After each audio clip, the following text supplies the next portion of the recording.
Is Dubai really all that it's cracked up to be? Or is there a secret underground that we know nothing about? Come check this out. What if I told you that there's a place where your richest, most extravagant dreams can become reality? Dubai has everything. It's a wonderful place. The United Arab Emirates is a wonderful place. Welcome to Dubai. This is the home of so many amazing things like Dubai chocolate, slavery. To put things into wicked terms, Dubai is essentially the Emerald City. It's portrayed as this glittering utopia. That is until Glinda and Alphaba pull up and realize that the whole place is propaganda and it actually sucks green chode. But I have more than 2 brain cells and I know propaganda when I see it. So I'm gonna go to Dubai so that you don't have to.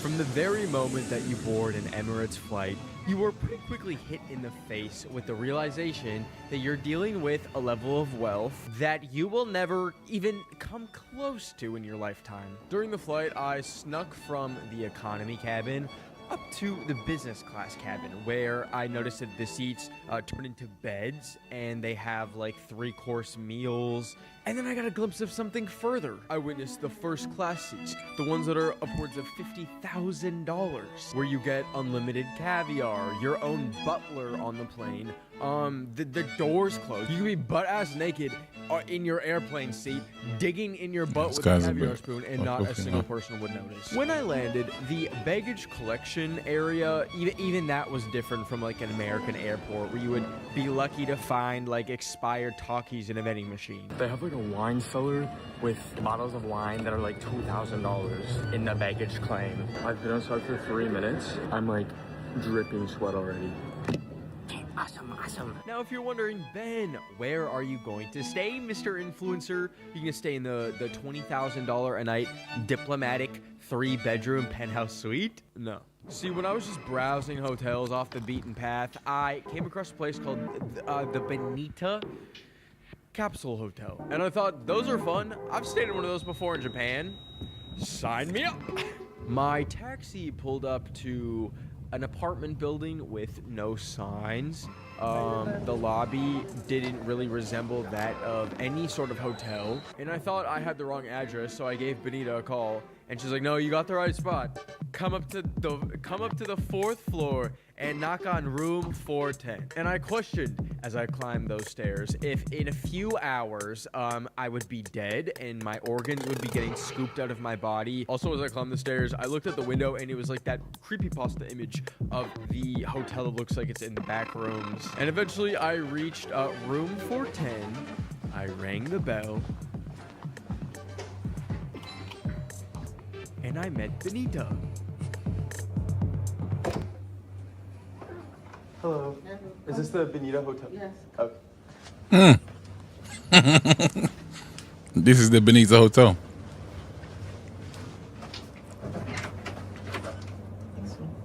Okay, perfect. Thank you. Benita took my passport and I never got it back that night. But I didn't fret because she had like a very warm and kind and comforting energy, which was like surprising despite kind of looked like she was living in like the gulag from fucking Call of Duty Warzone. Thank you. Let me show you the toilet. Okay. And also, she was kind enough to give me a tour of her own place. This is the bathroom. Thank you. That was Benita's tour. The bathroom had notes of sewer gas, bleach, dead animal, and years of feces that had been caked together into like a compound that stunk so bad. So maybe this one will go over shit, but room tour. We have a spoon. I know you were worried. An empty bottle of oil. Some mysterious stains on the wall. This is actually 5 stars. This is a 5-star listing. Good night. Tell me you're lying, bro.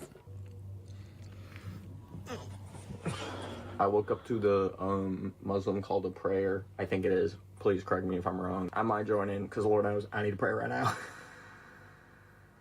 I woke up before dawn because of jet lag and wanted to get, you know, the classic Dubai tourist experience, which is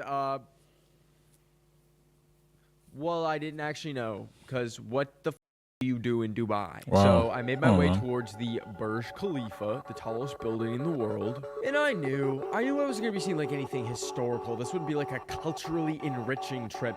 Everything just like felt fake and artificial, like even like, down just put the speed to up. trees just being fake. What the I can't believe I'm at ground zero of Rihanna getting projected on the Burj Khalifa. The Burj Khalifa's entrance was, for some reason, in a giant shopping mall that had a Tim Hortons, a skating rink, and a giant aquarium with like sharks and stingrays in the middle of the desert. Do not ask me why or how, but it smells like weed.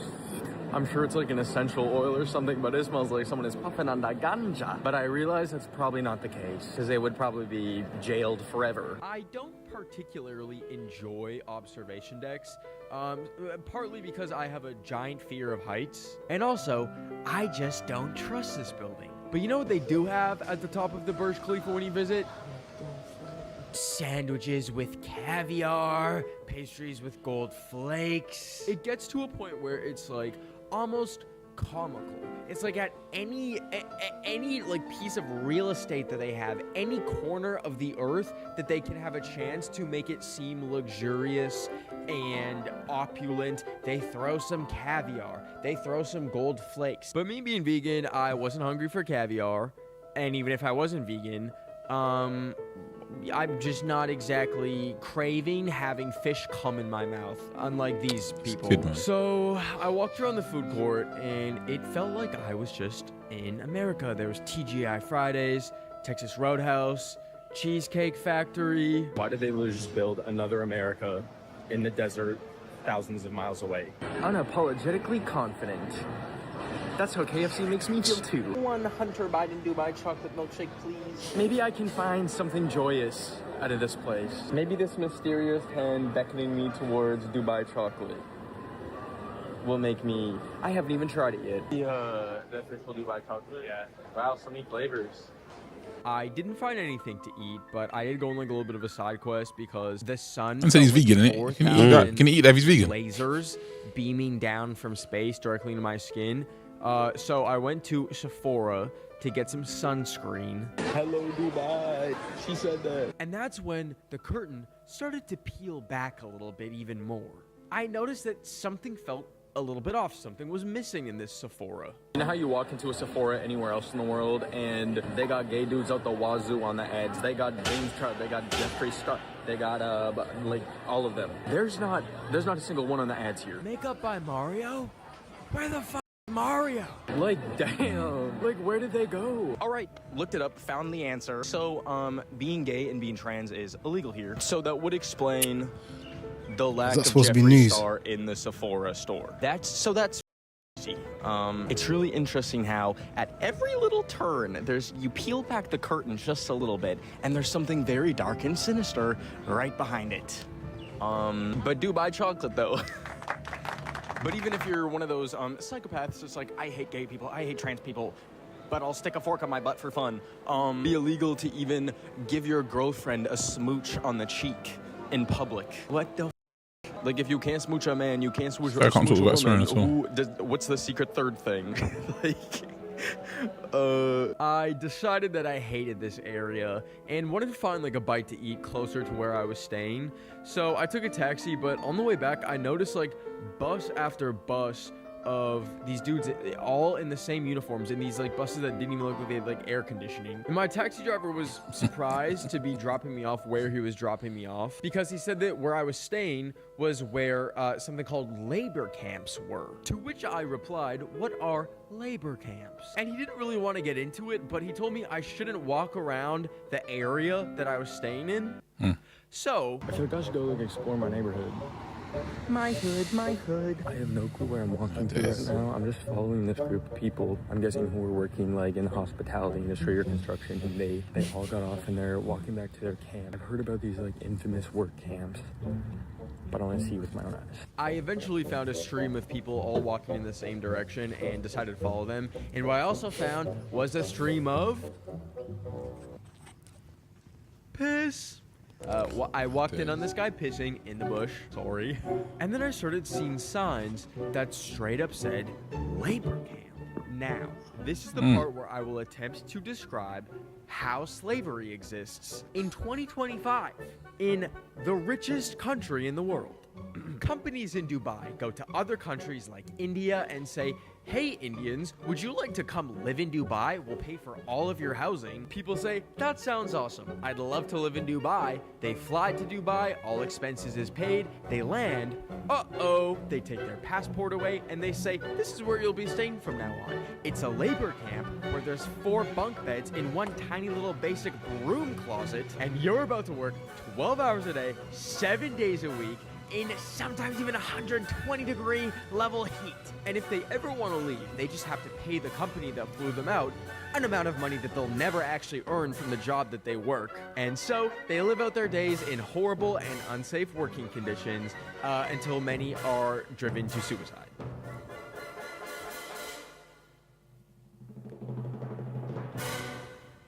These labor camps, as I mentioned, are the places that they are mandated to live at by their company. And by the way, these companies could be like construction companies, could be like hospitality companies, like hotels. But these labor camps make the Bonita Capsule Hotel look like the Four Seasons. What's crazy about these is these aren't like apartments. On the signs outside, they have the name of the company they work for, so it'll be like blah blah blah, blah construction. And, like, these are the places that the people who were like indentured. Man, it's just popping around this place, live. yeah. Their living arrangements, all owned Some by investigative the reporting. company. But where you think you would find like misery and broken spirits, I actually saw like a huge amount of like community, impromptu restaurants. I'll look at something to eat, but it's all me. I'm so far off the beaten path, bro. I don't even know how to get back to like the main road. I have to take a dirt road to get here. It's really just quite jarring to see how like Dubai's portrayed as this like perfect utopia. But like it takes this. It takes all of this. It takes these dudes working like 10, 12-hour shifts in like 110-degree heat to come home to labor camps every single day to have that. This is a fucking Brandy Melville entrance. Well, you know what time it is now after seeing one of the most dystopian things on this planet? Time to try an authentic Dubai chocolate bar. I finally got dinner that night. One Dubai chocolate square, and I ate it as another bus pulled up to drop off more migrant workers. Bro, I was so excited to come home to a comfy bed. It's just me and Benita. I want to show like hangout if I want. Like if I'm like Benita, I got a blunt. Like, do you think she'll come smoke it with me? She still got his passport. I think he said he got it the next day, innit? So he probably got it now. I'm on the Arabian Peninsula right now.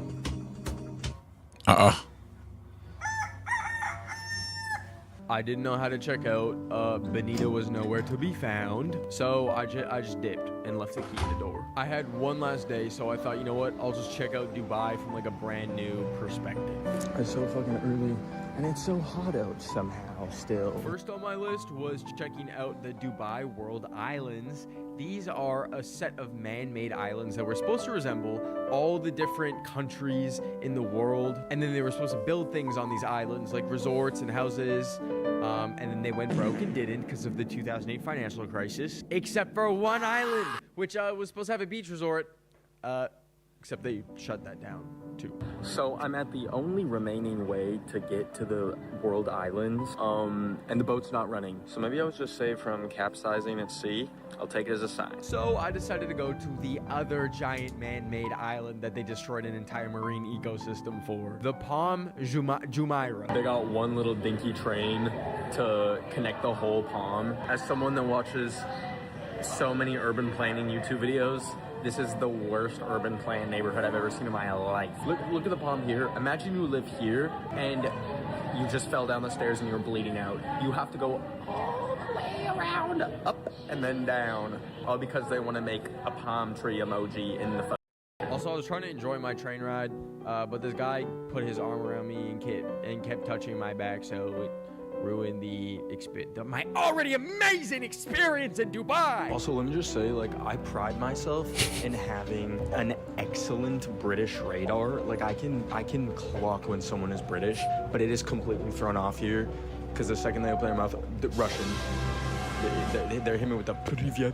Sikabliet, and I just don't know what they're saying. And surprise to no one, all the streets of Palm Jumeirah were just like McMansions filled with empty ghost streets with like not a soul walking them. That is except for their luxury hotels with private beaches. I don't know, this whole place has a crazy Epstein Island vibe to it.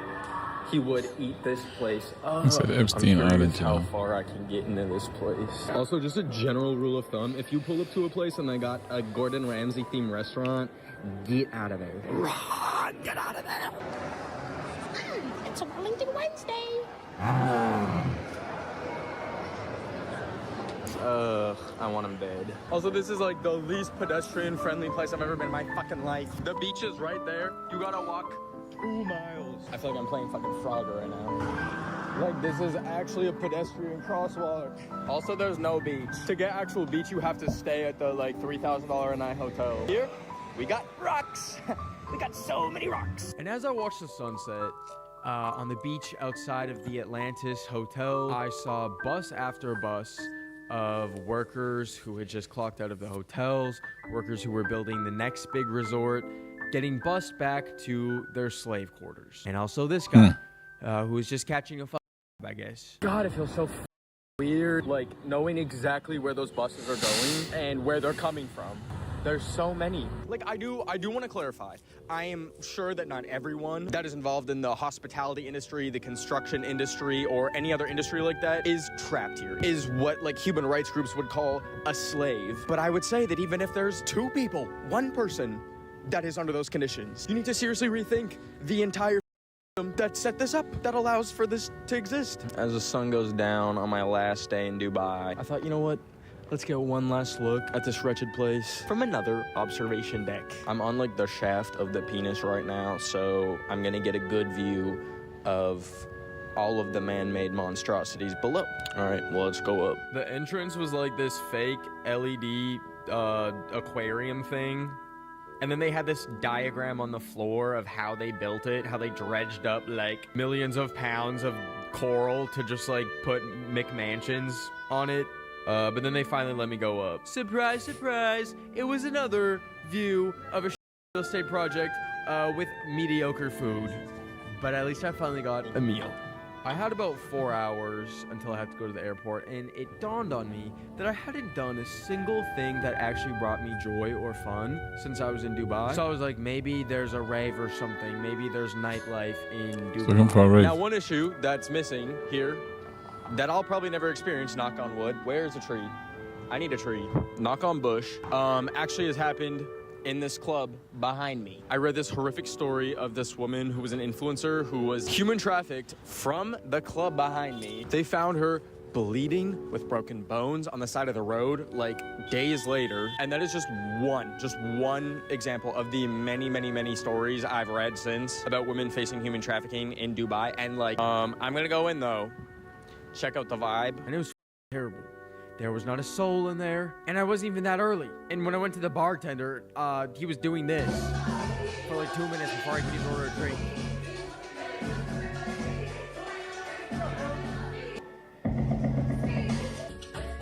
That place was whack as Never been more ready to leave a place in my life. Even their metro has like a regular and then like a first class for the train, for the subway, mind you.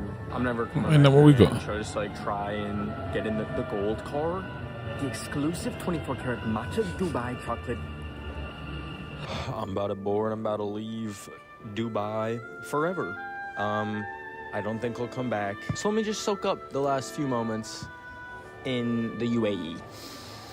Okay, I'm good. Let's go. As I leave, I can't help but harbor this feeling that like I get to leave. Like that's like a luxury that you can leave here. That's like not the case for so many people. I don't think I've ever been to like a more pointless place in the world. Like there is no need for any of this to be here. What I really hope you take away from this is if you've ever seen someone go to Dubai and thought, maybe I would like to go to Dubai, I hope you understand that Dubai is just North Korea with a Gucci belt on. However, the one good thing that happened while I was there was I remembered that in this Western world, we benefit so much from the sacrifices made by people that we'll never meet thousands of miles away in developing Sense up. countries. But Dubai, like, has all of that together in one place. Like, you have the most insane and extreme opulence and extravagance, and then you go like 20 minutes down the street and you have the humans that prop all of that up and are the only reason why that exists. Let's say GodTube when he's top, bro. GodTube. Yeah. I don't know. But Something OD tube, yeah. I thought it was a B, but boy. So, what do you guys think about? well, the guy's got first world problems, man.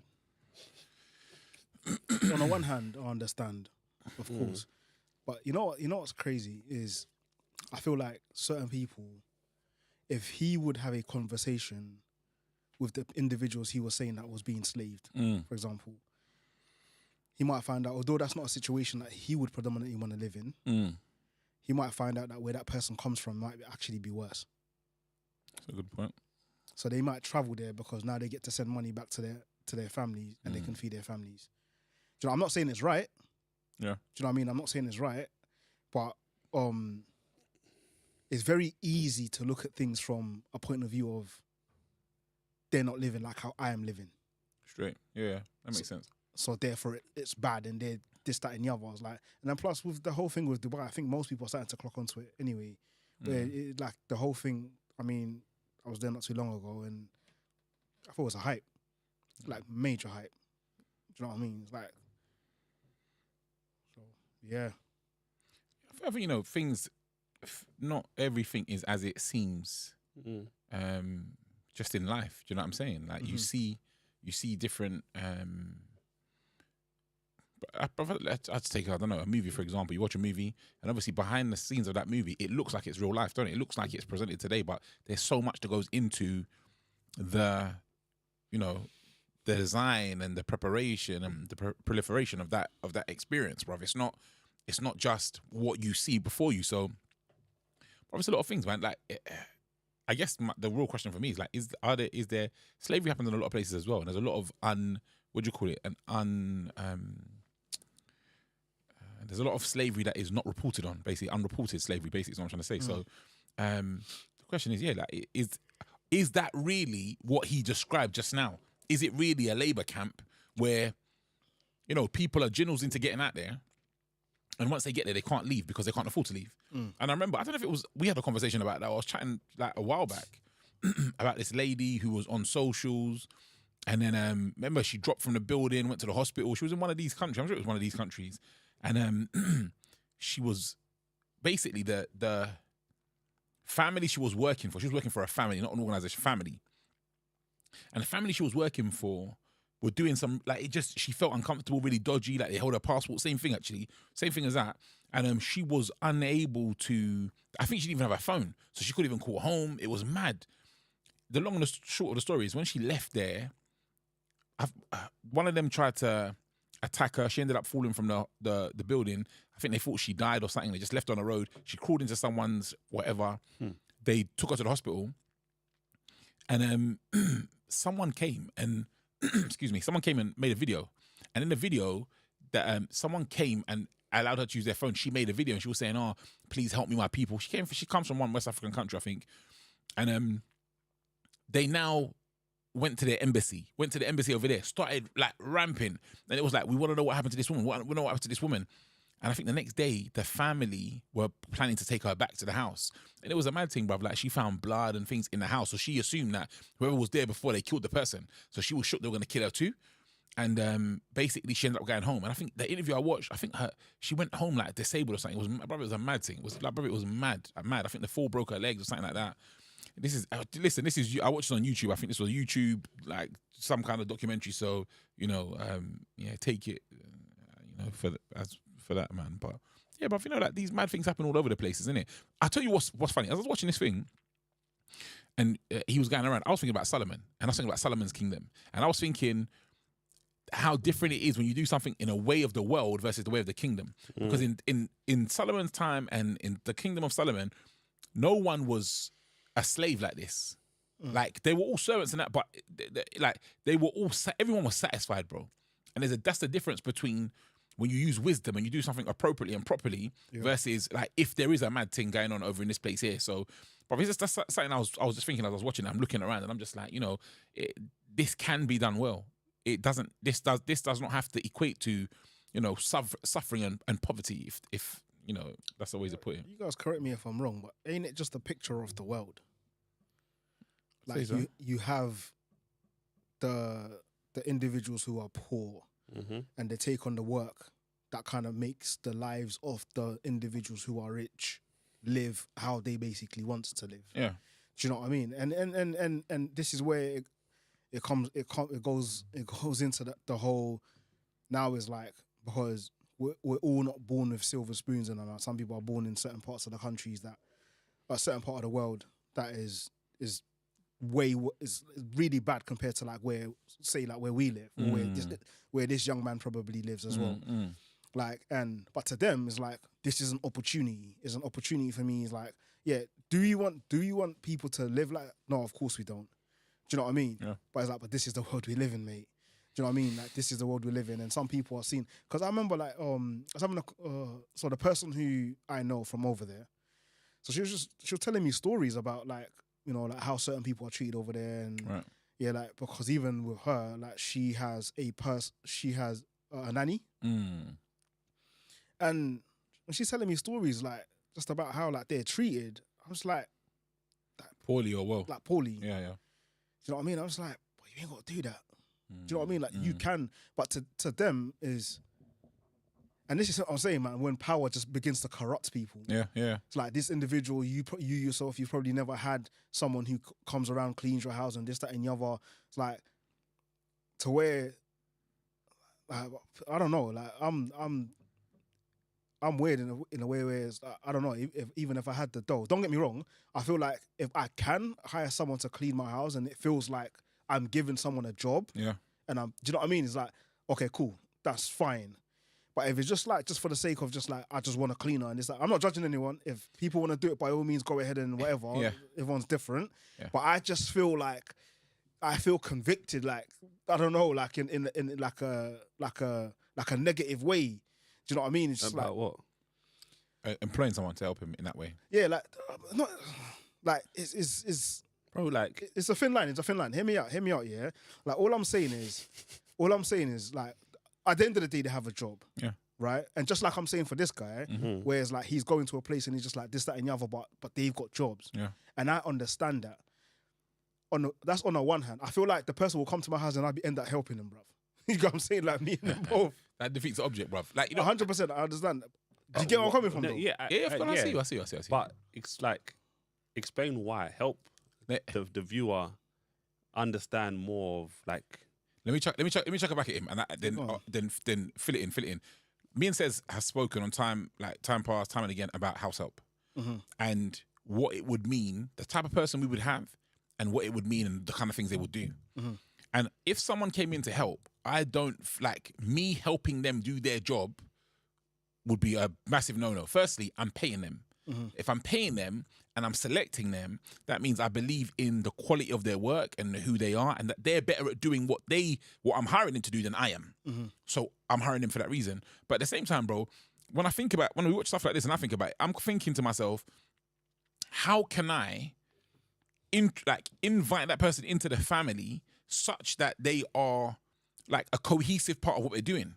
Like, I was watching something the other day, and the woman was talking about how this is her cleaner, this is her PA, and this is her something. And she was talking about all the things that she does to kind of interconnect the people. Oh, like her cleaner and her chef are able to talk to her friends. They should all like get on. It's not like you're a subpar person, but like, bruv, so it's like there are ways where you can integrate these things so it's fluid and healthy, but not I lord over you because you clean my dishes. Yeah, that's exactly it. So I guess the way that I'm probably thinking of it is like the negative aspect, because oftentimes when you're hearing, at least when I've had a conversation with the individuals who live in those spaces, it's almost like it's negative. Like, the individual don't want to be there. They're there because I have nothing else to do. They won't hire me for anything else. And so because they won't hire me for anything else, this is all I can do. In my country, I was probably somebody. But here, I'm older than you, right? But now you can speak to me anyhow. And obviously, like look, like me being African as well, there is just a certain way I carry myself, especially like around like an older person. So if that person's in my house and it feels like they have this position because they can't get anything else, there is that bit of where it's like I do tend to feel somewhat like almost like sorry for them. Do you know what I mean? It's like, but if I'm hiring someone to come into my space to do things that I don't necessarily want to do because I have to be here or I have to be there. So I'm trying to make sure that there's what's the word? I'm valuing my time. I'm valuing my time, basically. Make sure there's bread on the table, bro. yeah, basically that. Do you get what I'm saying? At this point, I got more than just the bread on the table. Do you get what I'm saying? Of course, bro. Like, but if I've got this individual coming into my house but they don't look at their situation as though I'm just cleaning. To them, it's like I got a cleaning business. Yeah, it's very different to a person who's just like, oh, I'm just here because I can't do nothing else. Do you get what I'm saying? Does that make sense though? 100%. Do you feel like there are not some people who value just being a butler, a caretaker, a chef, not running a business? I am a chef to one family or to 3 families. Do you not believe there are some people that believe that is their calling in life, bro? Well, like, do you know what? You know what's nuts, yeah? That's what I'm saying. Sometimes this is probably where vetting the individual becomes really important. Because you do have another person who's like, look, we see it now. Even like we're talking about cleaning at the moment, but we even see it just in the job market now. Like my job, I might consider it to be like, bro, like I got quite a good job. But someone else who, I don't know, maybe they're multi-millionaire or whatever the case, they might look at me and be like, look at this, whatever. Look at this guy. He thinks it's like, do you know what I mean? It's like, I feel sorry for you kind of thing. Do you get what I'm saying? I feel like it also comes down to how that individual treats that. Because someone else, they will have that position, and to them it's like, no. Like, I might even try to help them, be like, what are you doing? Do you get what I'm saying? It's like, God's given me this position. I'm able to feed my family. I'm able to bring money home. You ain't got to help me. I'm doing work that I want. Do you know what I mean? In terms of like where I am and what I could have, but then you got someone else. I guess if I was vetting for an individual, it may be that I might want to find somebody like that. Yeah. Mainly because the individual who comes to me and they're like, I don't really want to do this. I'm older, but I have to, like, I watched I see a post on Instagram. The guy, he's like it's like a toilet guy. Like, you know, like you have these prestige places, and then when you go in there, there's like a guy. Oh yeah, in the that's toilet. the brother was 90, bro. The guy was 90, stands strong. Yeah. So the guy who comes in there is just like, oh, I want to give you something, and he asked him a question, but the guy thought he said, how old are you? Right. So he went, you could tell he's like really old, like his hearing is not like all that good or whatever. But he goes, oh, I'm 90. And I was like, you're 90? He was like, yeah. It's like, how long have you been doing this for? It's like, yeah, like, I've been doing this for like a long time. You can tell, like, he values his role. Do you know what I mean? He values his role. Like, it's a little bit different because a guy like that, you might want to feel sorry for him, but he's like, why do you feel sorry for me? Yeah, absolutely. Do you know what I mean? It's like, you don't need to feel sorry for me. Like, I'm in a good space kind of thing. Yeah. Like, do you know what I mean? But yeah, so I guess it is vetting that individual, but at the same time as well, is having that mindset where like you respect the position regardless of what it is. Do you know what I mean? And I feel that's basically what it comes down to. Maybe it's because I see too often people being in a certain position and then disrespecting someone because of what they're doing, and they don't consider it to be as prestige as what they're doing. Yeah. Do you know what I mean? And so when you see that, it's very easy to be like, oh, I feel sorry for that. And sometimes it's not even the person who's doing the cleaning. That's it. Like, we've spoken about this in different ways in different conversations, and I think the key is not to live life through the lens of someone else. Do you know what I'm saying? It's like I'm endeavoring every day to live more and more a life understanding and through the lens of the scripture. But what happens is someone else is having an experience in life, and they're like, yeah, look at that bum, look at that, you know, whatever, and they look down on someone else, and then that is perpetuated through a community, through a group, and now everyone sees that as like, bruv, some things are better, some things are not as good, some things are prestigious, some things are not. But to look at a person in that situation who's poor or who's in a lesser position than you with disdain, bro, because of their position is foolishness, bruv. Because everybody has the capacity to fall from grace, bro. Yeah. Everybody Yeah, has the 100. capacity to find themselves in that 100. situation, bro. Yeah, yeah, And yeah. that's the drama in it. So I don't look at, like, I do consider people in maybe in a lesser situation to me and wonder, how can I help them? How can I support them? Am I in a position? Is God calling me to assist them in this moment in time? But outside of that though, bro, I can never look at someone in that situation and be like, oh, look at this. Bruv, that's madness, bruv. That's madness. And again, that demonstrates a lack of value for the human person made in God's image. Yeah. Like, God loves them. The scripture talks about, how can you say that you love God that you don't see, but you don't love the person that you see, bruv? Yeah. That's a mad thing, bruv. Like, oh yeah, I'm such a God-fearing person, I love God, oh, this and that. Then you see someone made in the image of God and your heart don't move for that person. You don't feel a way or have a consideration for them. Yeah. When the Father you say you love and you're emulating feels a way, but you don't feel no way, bruv. That's mad, bruv. Yeah. That's mad, bro. One of the things about the video, which I was thinking is like, is he being serious? Like, because obviously he's playing big into like the comedy and all that kind of stuff. And for me, I'm like, you're talking about something which I assume you're trying to be serious about, but for me, there's too much comedy in it. Yeah. For me take to it. actually Yeah. take this as like a serious thing. Yeah. So it's like, I don't know if he's really trying to expose Dubai or if it was just like, I'm having some fun, I'm messing around, Yeah. etc. Yeah. Do you get what I'm saying? It's like, it's whatever, innit? Like, I didn't take it as like a serious review of Dubai. I just saw it as like, yeah, he's just messing around, having some fun. Yeah, bro, I'll say that. I don't know his content like that. I don't know his content. I don't know who he is. Let me put it that way. But my assumption is that he is that type of a character, or he has that type of a channel. So he plays into youthfulness, foolishness, jovial nature. But I believe he is raising some kind of an awareness. There are moments in that video where he's saying certain things and the sentiment seems like it's a genuine sentiment, bro. So like at the end when he was like, oh, I'm standing here and I'm seeing all these buses going by, but it's obviously like, we could just say it's content, but he's like, he feels the way knowing that they're all going back to that place. He was in that place, and when he was there and he was like following these guys, I'm going around something, then he goes, you would expect this place to be full of people that are, sad or whatever, but there's a community aspect here. So, bruv, I'm taking those things based on what you're saying, and bruv, and I'm acknowledging that, you know what, he is seeing something different from what he expects. He was playing in, definitely he's playing into it, bruv. It's his content, but I feel as though for the level that he's at, in the space where he's in, this is the kind of expose that he can do, bruv. He can't do nothing more than this, bruv.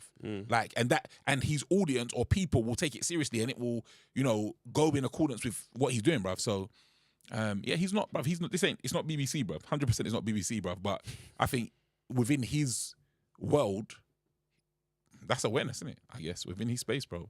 You can only operate really within your frame of reference, isn't it? So, yeah. And on the one aspect, I know I was getting him about, about like, you don't know, like someone might actually enjoy like, it. Yeah, be cool, yeah. Like might actually like the fact that they have work and so on and so on. But on the other hand, he's 100% right. Like, I don't know, there's a movie actually,